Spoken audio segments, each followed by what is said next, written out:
Exercise number 1. Write a program that utilizes the genom and printout methods to generate 3 random numbers between 0 and 9 and print them in the following format.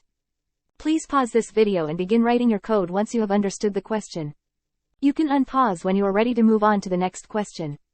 Exercise number 2. Update the previous code to allow users to choose the number of sets of random numbers and specify how many random numbers in each set. Simplify the main method to clearly display your algorithm, including the use of the user input method. Please pause the video and start to write your code. Exercise number 3. Create a code that converts between meters feet and vice versa. Simplify the main method and utilize the user input, meters to feet, and feet to meters methods for the conversions. Please pause the video and start to write your code. Exercise number 4. Enhance the previous code to continuously convert miles to kilometers, meters to feet, and vice versa. Implement a display menu method that prints out the available options for the user.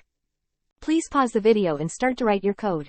Exercise number 5. Write a password generator that includes upper and lower case letters, numbers, and special characters.